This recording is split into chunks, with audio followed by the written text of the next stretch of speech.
Itu yang bagaimana? Karena Gimana Pak? dibaptis, karena menyatakan Yesus Tuhan, karena ke gereja, karena merayakan.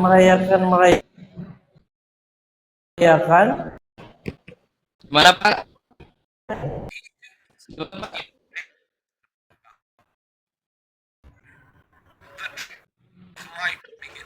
Jadi pertanyaan Gimana? saya, ya, saya ingin bertanya, Oke. bagi kekristenan itu, keselamatan itu karena apa? Apakah karena dibaptis, menyatakan Yesus Tuhan, karena ke gereja, karena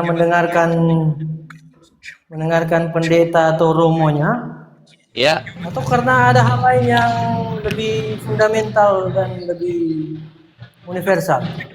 Oke, saya jawab. Di mute dulu Pak Katar. Kan Anda ini noise. Doktrin Anda noise lagi.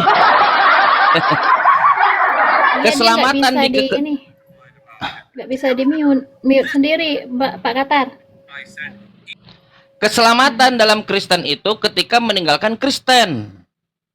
Itu keselamatan dalam Kristen. Kenapa? Supaya dapat kepastian. Coba kita lihat kalau masih Kristen. Kalau kita masih Kristen dan Kristen mengatakan Bible-nya itu adalah yang diketekin dan dipegangnya, Anda buka Galatia pasal 2 nomor 16, bukan tidak dibenarkan orang melakukan hukum Taurat, tetapi hanya karena iman kepada Kristus, hanya karena iman. Di buku yang sama, Anda buka Yakobus pasal 2 nomor 21, kalau tidak salah 22 antara itulah ya. Apa katanya? Bukan hanya karena iman, tapi karena perbuatan. Jadi kalau Anda jadi Kristen, pertanyaan itu pertanyaan yang tidak pernah bisa dijawab oleh kekristenan. Tidak pernah dijawab oleh kekristenan. Kristen mengatakan bukan, yang satu Galatia 2:16 bukan karena perbuatan, karena iman. Yang satu Yakobus 2 nomor 21 22 mengatakan justru karena perbuatan, bukan hanya karena iman. Bagaimana cara menyelesaikan ini semua? Anda lepaskan itu Kristen. Ini metodologis ya. Bukan sesuatu yang tidak pakai ilmu. Ini pakai ilmu. Bagaimana mungkin Anda bisa ada di dalam kekristenan seperti ini, Pak? Bagaimana cara saya bisa selamat dari kendaraan ini sedangkan di depan itu supirnya dua orang yang memegang setir, yang satu ke kanan, yang satu ke kiri, goyang mobilnya. Dari mana bukti goyang mobilnya? Hari ini orang-orang Kristen Protestan itu cuma 600 juta. Katolik, Anda kalau Katolik itu 1,4 miliar. Kolaps. Kalau Anda ingin selamat, bagaimana keselamatan itu di sini? Berarti Anda harus keluar dari dalam, harus keluar. Ya keluar ini redundant saya ngomong. Terus Anda kalau keluar kan berarti dari dalam. Berarti Anda harus keluar dari situ. Anda tidak bisa punya setir dua. Anda harus punya setir supir dua, harus punya supir yang satu. Yang satu mengatakan Galatia 2:16 bukan karena perbuatan tapi karena iman. Yakobus 2 nomor 22 21 22 mengatakan bukan hanya karena iman, harus dengan perbuatan. Apa artinya iman kata di Yakobus pasal 2 itu? Apa artinya iman? Gak bisa kita hidup begitu. Gak bisa. Anda keluar lalu nikmatilah limosinnya Mbak Sri. Apa kata limosinnya Mbak Sri yang merek mobil itu? Islam. Islam ini sama dengan Yesus. Anda kalau masuk ke mobilnya Mbak Sri, orang pertama yang akan Anda jumpai adalah Yesus. Masuk ke mobil itu. Syaratnya satu, Anda beli tiketnya di situ tidak pakai duit. Anda hanya mengatakan asyhadu alla ilaha illallah wa asyhadu anna Muhammadar Rasulullah. Masuk mobil itu, orang yang pertama Anda temui adalah Yesus. Yes, dia. Nggak tahu gondrong, nggak tahu pendek, nggak tahu ikal, nggak tahu apa, pokoknya dialah pokoknya. Yesus. Lalu di situ Anda bisa tanya, bagaimana cara kita menempuh?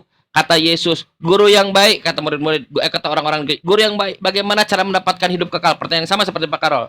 Apa kata Yesus? Jangan, mengapa kau katakan aku baik? Bukan aku baik, tapi hanya Tuhan yang Maha Kuasa. Yesus tidak mau disebut Tuhan. Hanya Tuhan yang Maha Kuasa. Mengapa kau saya katakan saya host? Hanya API Jabo yang host. Aku nggak mau disebut host. Mengapa kau katakan aku baik? Hanya ada satu yang baik, itu Tuhan. Apa kata Yesus? Jangan membunuh, jangan berzina, jangan mencuri, jangan begini, jangan begitu, jangan begini, jangan begitu, jangan begini, jangan begitu. Itu kayak Yesus. Apa kata Yesus? Hidup yang kekal. Kasihilah Tuhanmu, berimanlah yang benar, kasihilah sesamamu, beramal soleh. Kalau kau berdosa, kau bertobat. Sebab bertobatlah, sebab kerajaan Tuhan sudah dekat. Yesus tak pernah mengatakan hidup yang kekal itu meyakini aku sebagai Tuhan, meyakini aku mati, disalib, lalu bangkit, lalu kau akan ditebus dosa-dosamu. Nggak ada. Demi Allah nggak ada. Lalu kau masuk ke mobilnya Mbak Sri itu, limusin yang bernama Islam. Anda lihat dalam Islam, bagaimana cara mendapatkan keselamatan. Innalladzina amanu, beriman yang benar, kasihilah Tuhanmu. Wa amilus solihat, kasihilah sesamamu, beramal soleh. Jazauhum inda rabbihim, balasan bagi mereka di sisi Tuhan mereka, jannah, sorga, keselamatan. Sama nggak? Sama. Sama dengan Yesus. Kan justru inti dakwah kita itu ingin mengoreksi bahwa Yesus tidak pernah mengajarkan penebusan dosa tanpa pertumpahan darah. Tidak ada pengampunan. Ada pengampunan tanpa pertumpahan darah. Kenapa harus menumpahkan darah? Ada. Yesus katakan bertobatlah, bertobatlah sebab kerajaan Tuhan sudah dekat. Bertobatlah. Yes. Yang mengajarkan tanpa pertumpahan darah tidak ada pengampunan itu bukan Yesus. Itu orang-orang zaman baheula. Anda lihat Dewa Molok dikorbankan laki-laki, dikorbankan manusia. Semua di zaman-zaman baheula begitu. Ada buku namanya 16 atau 17, saya lupa. 16 Savior, penyelamat. Bagaimana cara mereka menyelamatkan? Crucified, disalib, digantung before Jesus, sebelum Yesus. Jadi konsep penggantungan, penyaliban manusia untuk menebus dosa itu bukan konsep baru, konsep lama. Konsep lama. Kalau Anda masuk ke dalam limosin Yesus, Nabi Islam itu, Anda akan bertemu dengan Jesus, maka Anda akan menjadi orang-orang yang seperti kemarin lihat di podcast, ada orang Islam, ada orang mu'alafah karena perempuan, masuk Islam, dia posesif, karena memang dia sangat mencintai Yesus. Serius, mencintai Yesus. Tapi ketika dia masuk Islam, ternyata dia malah lebih dekat dengan Jesus, nangis dia. Kenapa aku dibohongi terkait Islam puluhan tahun? Aku dikasih informasi palsu terkait Islam puluhan tahun oleh teman-teman. Islam teroris lah, Islam jahat lah, Quran beginilah, Quran begitulah. Setelah dia masuk beli tiket, ternyata limosinnya luas. Nangis dia masuk Islam. Di Islam, Bunda Maria dihormati. Tadi kita bahas Bunda Maria. Ya Maryamu innallaha astafaki. Wahai Maryam, sesungguhnya Allah telah memilihmu. Wa tahharuki, mensucikanmu. Sampai sekarang, Quran masih ada. Wa tahharuki, teks wa tahharuki Quran itu masih ada. Kalau Anda lihat pakai Google aja. Google kan ini apa internasional lah, maksudnya semua lah gitu internet. Anda tulis Maria, Bunda Jesus, Mother of Jesus. Anda akan melihat Maria seperti yang saya lihat di sini di Google. Di Google yang sama. Anda lihat ya di internet Anda. Orang yang sama itu dia tidak seperti orang-orang Kristen, terbuka dadanya begini. Bayangkan, segini, pakai kalung salib, di sini salib. Ada bapak-bapak botak dia. Botak, salibnya besar. Saya tantang, Bapak berani nggak dialog offline? Kita balas-balasan piti aja. Salib besar, nyali kecil. Masalah. Segini Kristen, lihat kemana-mana. Payudara meloncat-loncat. Anda tidak akan pernah menemukan itu di ilustrasinya Bunda Maria. Janji Allah dalam Quran, wa tahharuki, akan mensucikan engkau. Bukan hanya fisiknya, ilustrasinya pun disucikan. Asli, sampai sekarang. Anda tulis di situ, Maria Bunda Jesus, Mother of Jesus. Maka Anda akan melihat seperti Mbak Sri, seperti Mbak Ani, seperti Pak Taufik enggak usah Pak Taufik. Pak Taufik enggak usah dikerudung, biasa aja. Seperti Nurwasi, siapa? Tadi antum saya Nurwasilah. Seperti Ukhti Nurwasilah. Banyak tuh dikerudung, segini wajahnya, bawahnya nggak ada dada terbuka. Lihat saja ilustrasi Bunda Maria, dikerudung seperti muslimah, dan memang muslimah dia. Dan hari ini kita bisa lihat dia seorang muslimah dari sisi pakaiannya, pakaian muslimah. Tidak ada dia pakai kalung salib. Ada pernah. Lalu dia sebagai anak, dan ilustrasinya pun yang paling dekat adalah dia sebagai seorang ibu yang baik sedang menggendong anaknya. Bayangkan, ilustrasi Maria sedang berdoa. Paling banter apa? Berdoa, menggendong anaknya, lalu tersenyum dengan sangat mulia. Itu dibuat bukan oleh orang Islam. Itu dibuat oleh orang-orang kafir, orang Kristen sendiri. Orang-orang scholar-scholar Kristen, saya kira orang-orang terpelajar Kristen mengilustrasikan Maria, Bunda Maria itu dengan sangat suci. Ini janji Quran, bayangkan. Makanya orang ketika masuk Islam, Pak, ketika masuk Islam, mereka tidak hanya akan dapat keselamatan, Pak. Mereka akan dapat kebahagiaan di dunia dan akhirat. Tenang hati mereka. Asli. Anda seriusan. Anda coba lihat sekarang orang-orang Kristen di dalam komalnya mereka bertengkar terkait Tuhannya. Tuhannya belum kelar. Tahu saya Tuhan. Dia bilang, siapa Tuhan yang benar? Teksnya begitu. Saya kira ketika masuk komal itu, saya akan mendapatkan sesuatu yang religius seperti saya dapatkan di komalnya Ustadz Hanafi. Semua. Pas saya masuk ke komal Kristen itu, yang keluar adalah kebun binatang. Rata-rata yang keluar anjing babi. Asli, bertengkar mereka. Kristen dengan Kristen. Asli, ini apa ini? La haula wala quwata illa billah. Bagaimana cara keselamatan dalam Kristen dengan keluar dari kekristenan? Ini kan perspektif saya. Begitu Pak Karol.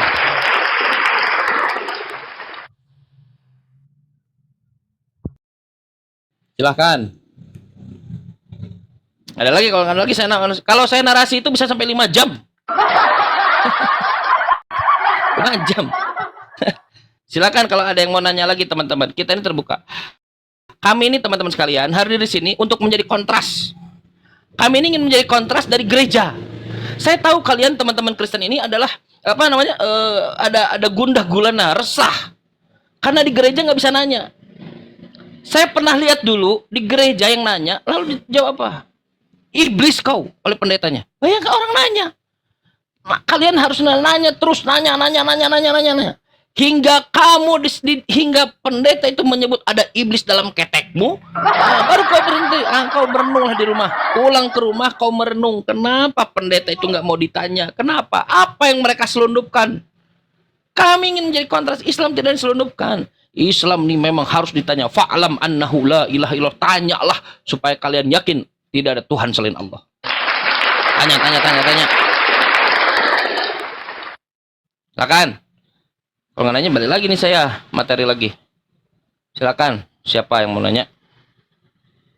Sore Pak Misra, Kristen ya? Pak Misra? Yang nggak ada suara saya turunkan ya.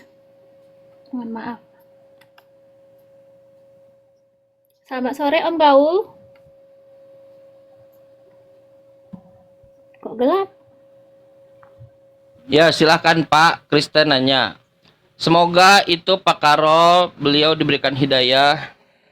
Teman-teman sekalian, itu bukan metode yang baik. Anda mojok sendiri, terus Anda berpikir terkait Tuhan sendiri, terus Anda, oh ini konsep Tuhan. Kenapa tidak baik? Karena besok Anda mojok lagi, beda lagi pemikiran Anda. Besok lagi Anda mojok lagi, beda lagi pikiran Anda. Besok lagi beda. Tuhan beda-beda. Besok lagi mojok lagi berikan Anda. Besok lagi mojok lagi beda. Beda-beda terus, beda-beda. Tiap mojok tiap beda. Enggak begitu. Saya tidak menerima begituan. Yang bagaimana cara kita menerima? Anda tahu sepak bola kan? Main bola kan? Kita tidak bisa setiap pemain punya standarnya sendiri. Jeduk, aduh. Pelanggaran. Enggak pelanggaran. Bagi saya ini pelanggaran karena sakit. Yang nendang enggak pelanggaran. Karena itu biasa aja kan, sentuhan biasa. Masing-masing punya standarnya sendiri. Dunia ini tidak bisa berjalan dengan cara begitu. Bagaimana caranya? Dengan memberikan otoritas kepada siapa, federasi ke atau wasit ke atau apal pengelola. Kau buat aturan supaya dunia ini lancar persepak bolaan, lalu kami melakukan aturan itu. Itu yang benar. Maka Allah menurunkan waktu zaman Nabi Musa kepada Bani Israel Taurat. Ketika zamannya Nabi Isa, Nabi Yesus Al-Injil. Ketika zamannya Nabi Muhammad Al-Quran. Apa yang membedakan semua itu? Bahwa dulu utusan Allah untuk Bani Israel adalah Musa. Dulu utusan Allah untuk Bani Israel adalah Nabi Isa. Sekarang utusan Allah untuk Bani Israel adalah Nabi Muhammad. Nabi Muhammad adalah utusan Allah untuk Bani Israel. Bedanya itu doang. Bedanya adalah Nabi Muhammad ada plusnya. Bani Israel, Bani Jurhud, Bani Sunda, Bani lah semua. Nah, Kalau ceritanya begitu, maka berjalanlah sepak bola itu. Ada aturan dari Tuhan. Dan saya nggak mau seperti Kristen, yang ngarang-ngarang sendiri. Ada orang, mau silakan. Pak Yus, Iya, kalau saya tidak tahu itu bertumpuk ya poinnya ya. Kalau alegoris itu artinya majas, perumpamaan itu nggak ada masalah dengan alegoris. Quran juga banyak alegoris. Dari mana kita tahu alegoris atau tidak? Pertama dari konteksnya, kita harus tahu konteksnya apa. Contoh Lukas 19:27, bawalah seteruku yang tidak suka aku menjadi rajanya, bawalah ke hadapanku, bunuhlah mereka di hadapanku. Nah, kalau dalam KJV slaughter, bantailah, bayangkan. Itu alegoris. Betul, alegoris untuk apa? Kita kira alegoris akan membawa pada sesuatu yang lebih soft. Ternyata kalau kita baca tafsirnya, itu malah jadi buruk, membantai orang-orang Yahudi. Yesus itu akan bantai orang Yahudi. Buka tafsirnya, Lukas 19:27, masuk ke tafsir, lalu masuk ke Gil, Gill. Nah, dari mana kita tahu alegoris itu? Alegoris itu ya dari konteks kalimat, dari konteks paragraf atau konteks cerita di situ. Itu. Jadi kita harus tahu, belajar situ, maka kita tahu alegoris atau bukan alegoris. Yang kedua adalah apakah ada patokan? Kalau kita mengikut pada Paulus katakan dalam 1 Korintus pasal 4, jangan melampaui yang tertulis. Sebetulnya sudah ada. Jangan melampaui yang tertulis. Wahyu pasal 22 mengatakan, kalau kamu menambahkan sesuatu yang tertulis, kamu akan mendapatkan malapetaka. Kalau kamu mengurangi, pahala dari pohon kehidupan akan dikurangi. Maksudnya, jangan kau tambah-tambah, jangan kau kurangi apa yang tertulis. Itu yang dimaksud Tapi yang dilakukan oleh Kristen ini, mereka makan lebih ekstrim dari situ. Kalau kita melihat Katolik, contoh, Katolik itu punya 3 pilar. Satu adalah sola scriptura, yang kedua adalah katekismus atau tradisi suci, dan satu lagi pengajaran ya. Nah, itulah ya. Nah, terus kalau untuk Protestan itu sola scriptura doang. Maksudnya apa? Sola itu sendirian lah, sola scriptura, naskah. Jadi kita sendiri bisa menafsirkan sendiri. Kita punya apa dalilnya bahwa kamu ada Roh Kudus? Makanya orang Kristen, aku jelaskan ya Chan, aku jelaskan. Setelah 5 menit menjelaskan, ayatnya yang mana ya? Loh, jelaskan yang mana? Nah, itu menafsirkan sendiri.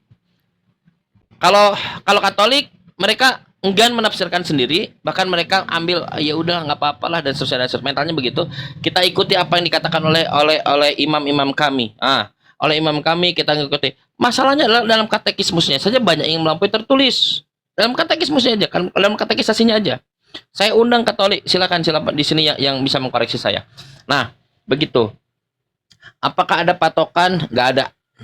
Nggak ada patokan sama sekali. Karena bukan firman Tuhan.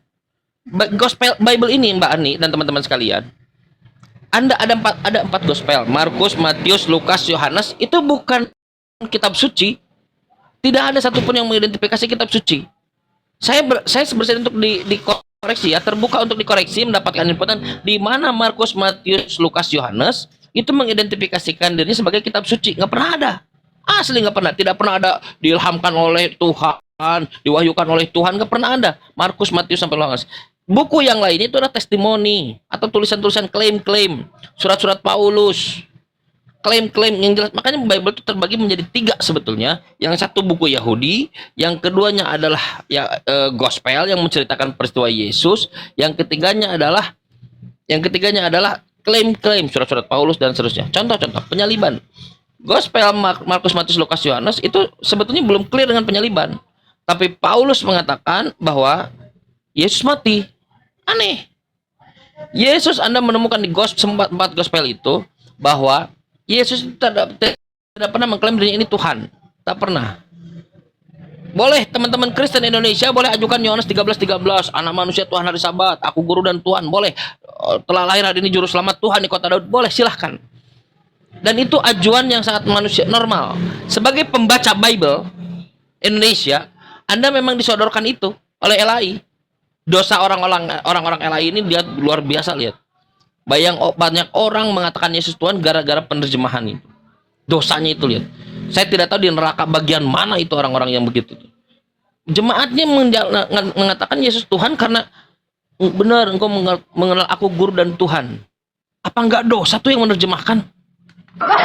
Kurang dosa apa saya seriusan? Gara-gara penerjemah orang-orang Kristen tanpa malu hari ini. Saya lihat itu orang-orang pendeta dia buat VT dalil Yesus Tuhan Yohanes 13:13. Gila. Gila. Ada nggak dalil yang lain misalnya seperti orang-orang Eropa mendalili misalnya akulah Alfa dan Omega, mengenal aku melihat Tuhan misalnya, ada nggak dalil yang begitu? Indonesia nggak ada. Yohanes 13:13 mengenal aku guru dan Tuhan. Apa enggak itu dosa LA itu sebagaimana itu saya nggak ngerti itu. Bayangkan hanya di Indonesia orang-orang Eropa mengkerut. Bang, saya bilang kenanya ke orang Inggris, bang, pernah nggak di Inggris ini ada orang Inggris, Kristen Inggris mendalili Yesus Tuhan dengan dalil Yohanes 13:13, John chapter 13 verse 13. Ada nggak? Apa kata dia? Never happen, nggak pernah ada. Di Indonesia ini hanya khusus di Indonesia doang. Kalau Anda baca datanya benar-benar, Anda akan melihat itu Tuhan Anda sedang mencuci kaki. Tahu? Mencuci kaki. Diambillah Ando, tahu. Kan pernah lihat orang cuci kaki, orang semir sepatu, diambillah kain lenan, difungsikan sebagai towel, nanti towel dalam bahasa Inggris, kain lenan itu disimpan untuk mencuci kaki. Tuhan mencuci kaki. Tuhan mencuci kaki. La haula wala quwata illa billah. Tuhan pencipta planet Saturnus mencuci kaki. La haula. Kita tidak tahu kaki itu bagaimana dakinya itu. Itu Yohanes 13:13 itu berbicara itu, mencuci kaki. Apapun tafsirmu, Tuhanmu mencuci kaki. La haula wala quwata. Asli. Anak manusia pada hari ini telah lahir juru selamat Tuhan, kata dia. Kristus Tuhan. Bayangkan itu bidan lahir pencipta planet Saturnus. Bidan gitu. Itu bidan harusnya namanya itu diabadikan karena dia satu-satunya yang menggendong pencipta planet Saturnus. Bidan itu. Ini la haula wala. Maka kata Allah walakumul wailu mimma tasifun. Kecelakaan bagi kalian karena mensifati Tuhan dengan begituan. Bidan. Bayangkan ini adalah pencipta planet Saturnus yang mulia. Bayangkan Anda jadi Maria menyusui dia. Aku susui Tuhan pencipta planet Saturnus. La haula wala quwata illa billah. Guru Yesus. Guru Yesus. Ketika dia ngajar, Yesus saya yakin kalau Yesus ditanya 1 tambah 1 tambah 1 pasti menyebutkan 3. Yesus ini pinter. Saya berani taruhan. Tak ada jawaban Yesus 1 tambah 1 1. Enggak ada. Demi Allah saya berani taruhan. Pinter dia orangnya. Yesus. Hanya 1 tambah 1 tambah 1 1. 1 tambah 1 berapa? Ya 1 Kang Chan. Gila kau. Saya sampai terbawa serius. Saya pernah dalam diskusi itu sampai bawa kalkulator. Seriusan. Bawa kalkulator saya. Bukan saya sampai 1 tambah 1 tambah 1 3. Percaya dia. Masih tetap nggak percaya. La haula. Guru Yesus. Tuhan pencipta planet Saturnus. Saya jadi ngurinku. Ini apa pencipta planet Saturnus? Jangan udah di belakang, depan sini. Siapa tahu planet Saturnus berhenti berputar. Siap-siap keluar ruangan. Nanti kalau planet Saturnus berhenti berputar. Ada rem lah sedikit bicaranya, pakai rem. Gak malu kalau laki-laki bicara seperti pakai rem lah bro. Kok dari mana kau belajar begitu bicara? Dari Mbak Sri. Dari Nabi Muhammad. Dari Mbak, kok pakai telinga apa dari Mbak Sri? Dari Nabi Muhammad. Coba ceritakan dulu Nabi Muhammad kelakuannya sih, coba. Kalau berani, coba. Baik, Masya Allah. Mengawini menantunya, mengawini bibitnya, silakan. Baik, Berani ceritakan boleh. Ini, silakan. Baik. Pakai rem nih. Ada saudara agama Anda apa Kristen, Pak? Kristen. Baik, ada teman Kristen kita ingin menceritakan kelakuan Nabi Muhammad. Ya, ini saya mau. Dulu. Coba pakai rem ini. Silakan. Tapi saya ini mau. Silakan. Iya, saya mau. Baik, yang menceritakan pertama kali terkait Nabi Muhammad adalah Allah. Kata Allah apa? Innaka ala khuluqin azim. Sesungguhnya Nabi Muhammad punya akhlak yang mulia. Satu, kata Allah. Mengawini menantunya ya akhlak mulia. Sebentar dulu. Coba di mana dia minta ya akhlak mulia yang mengawini menantunya itu. Silakan. Sebentar dulu. Jangan ini aneh dulu. Dia minta saya menceritakan, saya menceritakan dia ngoceh nih. Ya udah. Jangan ngarang Kalau- bebas. Silakan. Iya ini bukan bebas, itu dalilnya kata Allah Di begitu. mana akhlak Nabi Sesungguhnya. Muhammad yang dihadapi itu? Coba silakan yang mulia di Al-Qur'an, silakan. Ya ini nih saya mau sebutkan. Sesungguhnya ayat engkau berapa? Nabi Muhammad ada di dalam akhlak yang agung. Satu Nabi kata Allah. Tuh. Ada yang berapa? Dalam Al-Qur'an Bentar. akhlaknya mulia, silakan. Oh iya, sebentar saya buka dulu. Jangan Baik. ngarang bebas. Pakai rem dia bicara. Oh iya. Tadi Iya. cerita Kristen Iya. nggak ada rem mulutmu. Iya kan kau nanya ayatnya, saya tanya Coba, silakan. Diam dulu, ayatnya. Pak. Ah, surat Pakai adab, Pak. nih surat Al-Qalam ayat 4. Saya bacakan datanya ya. Boleh saya bacakan Al-Qalam datanya? ayat 4. Bisa. Boleh saya bacakan datanya? Boleh. Coba silakan. Boleh? Oke. Saya bacakan ya. A'udzubillahi minasyaitonirrajim. Kang Chan berlindung kepada Allah dari godaan setan yang terkutuk. Pak, kalau dalam Islam yang terkutuk setan, kalau di Kristen yang menjadi kutuk siapa, Pak? Mana bahasa Indonesianya, coba silakan. Ayat Al-Qalam. Bentar dulu. Al-Qalam, surah Kami ini Al-Qalam, kalau baca silakan. Quran, kami ini kalau baca Quran harus tahu dulu berlindung kepada Allah dari godaan setan. Enggak, surah Al-Qalam kata dia. yang terkutuk, Surah Al-Qalam enggak? yang terkutuk Tenang. Al-Qalam ayat 4. Al-Qalam ayat 4. Di Islam yang terkutuk itu setan. Kalau di Kristen yang menjadi kutuk siapa, Pak? Al-Qalam, tenang dulu. Lalu dia. Pak, kalau di Islam yang terkutuk itulah Ayat 4. setan. Kalau di Kristen yang menjadi kutuk siapa? Jangan mulutmu lancar kalau cerita Nabi Muhammad kau Ini diam. sedang cerita. Ini sedang cerita. Ya udah saya masuk aja. Bapak nih nggak jujur ini. Aku nih jujur. Kalau di Islam, Sesungguhnya ah, engkau siapa yang dibilangnya nih? ada Nabi Muhammad dilawat oleh Di mana Nabi Muhammad di sini? Di mana Sesungguhnya Nabi Muhammad di sini? sesungguhnya engkau Nabi Muhammad. Ini Nabi Muhammad itu mulia menurut Islam yang lanjutkan dulu. Mengawini Dilewat bocil. oleh dia. Kenapa Mana Anda tidak dia? lanjutkan datanya? Mana? Kenapa tidak lanjutkan datanya? Kenapa? Berarti Kenapa Anda tidak kerja lanjutkan? sama Allahmu Dan mengawini sesungguhnya kamu Muhammad, lanjutkan terus benar-benar Muhammad dengan Allah mengawini benar-benar menantunya Zainab. Nah, di bawah aja.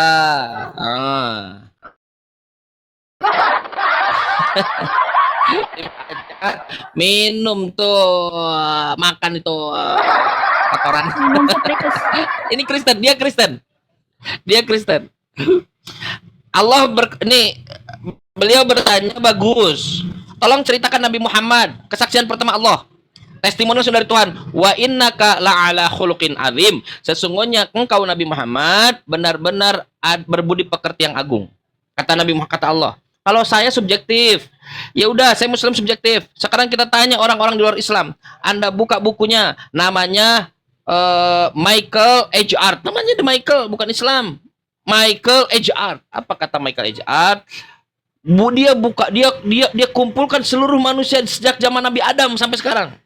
Apa kata dia? Ada 100 tokoh, 100% tokoh yang paling berpengaruh di dunia ini. 100 tokoh paling berpengaruh di dunia, bukan orang Islam. Tahu, yang pertama, yang paling utama, dia sebutkan namanya Muhammad. Kol-kolah. Muhammad. Nabi Muhammad oleh orang-orang di luar Islam yang akademis, mereka menyebutkan dia tokoh paling berpengaruh di dunia ini, berpengaruh pada peradaban yang baik. Tokoh yang kedua siapa? Tokoh yang kedua, dia kerjaannya cuma duduk di bawah pohon, ada apel jatuh, ting, ting, ting, apel jatuh. Kenapa nih apel jatuh ya? Lalu dia ujung-ujung mengeluarkan teori. Oh, ada teori gravitasi. Karena itu, dia jadi tokoh yang kedua. Karena bermanfaat ilmu-ilmunya. Ada orang yang sudah merubah air jadi anggur. Berjalan di atas air. Menghidupkan orang mati. Bahkan akulah jalan kebenaran. Klaim. Kata dia cuma juara ketiga. Runner up ketiga. Namanya Jesus. Tuannya orang Kristen. Yang kalian agung-agungkan itu, di mata akademisi cuma juara 3. Jesus. Padahal dia sudah membangkitkan orang mati dan seterusnya. Ternyata nggak punya pengaruh apa-apa bagi peradaban dunia ini. Yesus. Bukan Islam. Michael Hart. Anda buka bukunya. Michael Hart. Pernah dia datang ke ulama-ulama Islam, ngaji bareng, terus koordinasi dengan Islam. Ayo aku sogok kamu supaya kamu buat buku nanti Nabi Muhammad. Ada yang bisa? Nggak ada. Dia orang-orang menumpahkan seluruh keilmuannya, bahwa pertanggungjawaban akademisnya ditumpah Akan di situ.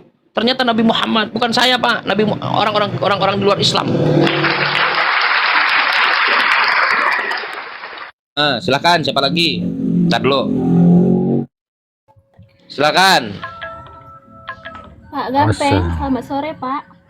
Ya, selamat sore. Muslim Islam Pak. Kristen Gadungan. Kristen Gadungan. Iya. Gimana itu Kristen Gadungan? Kan Ya, ada silakan, tentara Pak. Gadungan, ada masa kan Gadungan. Ini ya, taunya apa Ustadz ini, Tat?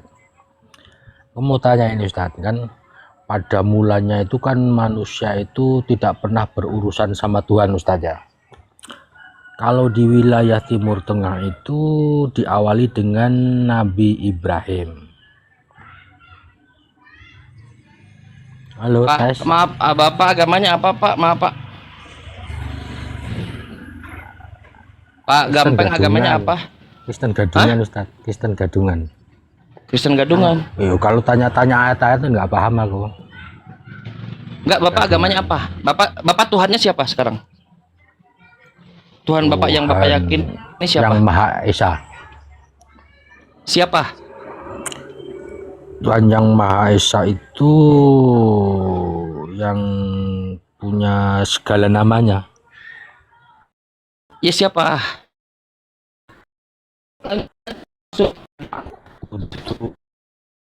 Yesus, Allah, yang Widi, Pak. Gusti, Pangeran. Bapak Tuhannya Yesus. Kalau aku ini kan percaya Tuhan itu dengan segala namanya Pak, Ustadz. Ada Tuhan Bapak Yesus atau bukan? Pak, Tuhan Bapak Yesus atau bukan Yesus? Aku percaya Tuhan dengan segala namanya Ustadz. Bukan itu yang saya tanya. Tuhan Bapak meyakini Yesus Tuhan atau tidak? Kalau dibalik nama itu ada substansi yang sama ya percaya. Bukan aja. itu yang saya tanya, Pak. Bapak meyakini Yesus Tuhan atau tidak itu? Kalau tidak, kalau yakin supaya cepet nih. Mau cepet-cepet mau kemana cepet-cepet ini? Pak fokus Ya, Pak. mau ke poinnya. Kita diskusi. Poinnya, Iya. poinnya apa? Bapak Ustadz? Tuhan Kalau Bapak nggak Yesus fokus, bukan. Turun. Iya, Bapak di bawah boleh, Bapak nanti main-main, di typing aja main-mainnya. Tuhan Bapak Yesus Tuhan. atau bukan? Tuhan itu kan satu Ustadz ya. Kan Tuhan Anda bukannya Yesus atau banyak bukan? Dan beda-beda Bukan kan itu. seperti Ya udah Bapak itu. di bawah aja ya. Bapak di bawah ya. Bapak nyimak main-main di typing aja. Ah capek najarinya yang taping-taping ini. Ya udah. Nah. Itulah alasannya teman-teman kenapa kita harus berislam. Islam itu nanti jauh dari kebingungan seperti Bapak tadi. Bapak tadi ini penuh kebingungan, kasihan. Islam ini kalau tidak ikuti Quran nanti kayak Bapak tadi kebingungan dia. Kasihan sekali. Silakan. Siapa lagi? Pak Malik, selamat sore Pak. Pak Malik. Wah, kenapa ya nggak ada suara?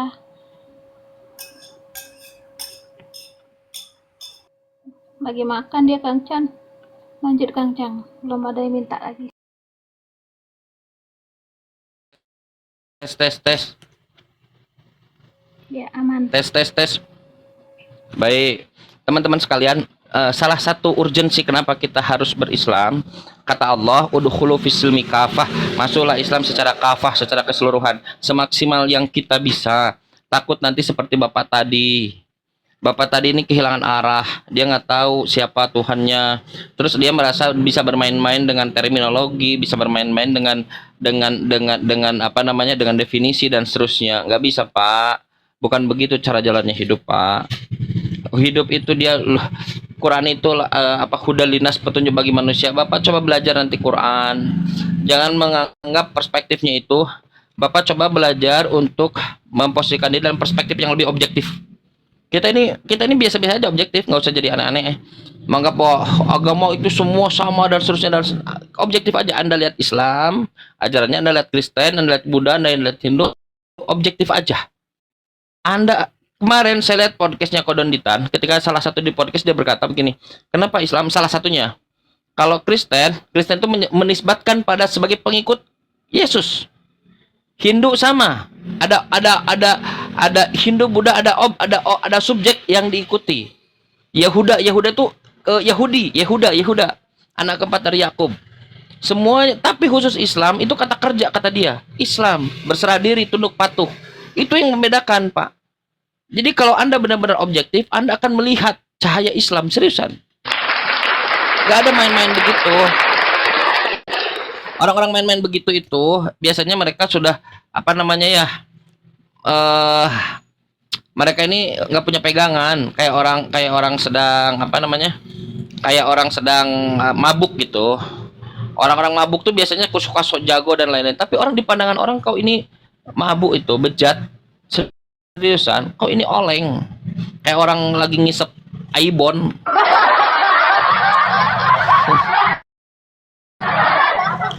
Silahkan, siapa lagi yang mau dialog? Siapa lagi mau dialog, silahkan. Ada lagi? Kalau enggak kita ini lagi, masuk lagi. Silakan. Teman-teman Kristen boleh naik. Atau kasih ini aja ya, stiker aja ya, Kristen nanya gitu ya. Iya, judul. Kristen bertanya Judul, kasih sepuasnya. judul. Kasih perikop. Ada perikopnya, mana perikopnya? Judulnya nggak ada ya. Silakan Pak. Siapa Bapak? Silakan. Ada lagi Kristen? Boleh bertanya di sini teman-teman sekalian, silakan. Itulah urgensinya kita harus berislam, teman-teman. Harus menjadi seorang muslim. Nanti seperti Bapak tadi, kasihan. Sangat-sangat kasihan. Prihatin kita melihatnya. Seperti orang mabuk itu dia merasa benar sendiri gitu. Mau sempoyongan kemana, tapi orang ditakutin. Orang nggak mau dekat dengan orang begituan. Orang mabuk tuh. Dia takut sewaktu-waktu dia akan berontak dan seterusnya. Silakan. Ada lagi teman Kristen?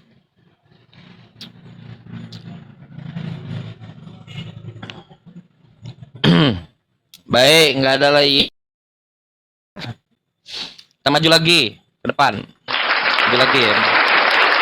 Baik. Yang kedua kita bahas Maria Magdalena, Maria ibunya Yesus. Alhamdulillah bahwa Quran memberikan perspektif yang jauh berbeda terkait Maria. Dalam Bible, Maria dan Yesus itu dihina-dinakan. Saya baca dalam Bible, teman-teman sekalian. Saya kalau misalnya saya jadi bagian dari keluarga Yesus, adik Yesus katakan, seperti Yakobus. Misalnya saya jadi saya nggak mau kakak saya itu dihina-dinakan begitu, dikatakan menjadi kutuklah, terkutuklah. Terus Yesus dikatakan dia suruh orang ngambil keledai tanpa izin lah. Asli dalam Bible. Lalu Yesus dinarasikan dia tahu naik keledai. Kalau orang biasanya orangnya berdua, keledainya satu. Yesusnya sendiri, keledainya dua. Keledainya dua. Bayangkan gimana ceritanya, gila. Yesus dikatakan begitu, coba. Lalu dikatakan Yesus mati, disiksa. Saya lihat ada video, ada semacam sekolah Kristen, SMP atau mungkin SMA, inilah ya. Terus dia disuguhkan video Yesus ketika disiksa. Mereka semuanya pada menutup mata. Ini yang keselamatan kalian. Bayangkan bagaimana ceritanya. Keselamatan begini. La haula wala quwata illa billah. Disiksa. Mohon maaf nih ya. Yesus ini sebetulnya ditelanjangi. Penutup khotannya itu ditutup. Dibuka. Terbuka penutup khotannya itu. Anda bayangkan, ada kisaran 1 meter di depan Yesus. Begini Anda lihat dia, ini Tuhan pencipta planet Saturnus. Masalah dia. Hei, kau pencipta planet Saturnus? Ngapain kau telanjang di atas? La haula wala quwata illa. Kalau saya ya, benar kata Allah, walakumul wailu mimma. Celaka bagi mereka yang begitu-gituan. Islam hadir untuk menunjukkan yang benar. Allah itu dia tidak mungkin seperti manusia. Dia tidak mungkin, Tuhan itu tidak mungkin disiksa. Anda lihat narasi Yesus dalam Bible, dia diludahi. Seriusan, diludahi. Setelah diludahi, tahu yang terjadi pada Yesus, ditutup kepalanya. Kayak maling. Seperti maling kita, ditutup kepalanya. Setelah ditutup kepalanya ditonjok, cok cok cok cok cok. Asli. Ditonjok, setelah ditonjok dia disiksa. Dan kalau ngelihat literatur Yahudi itu lebih parah siksaannya. Dicambuk, dimasak. La haula wala quwata illa billah.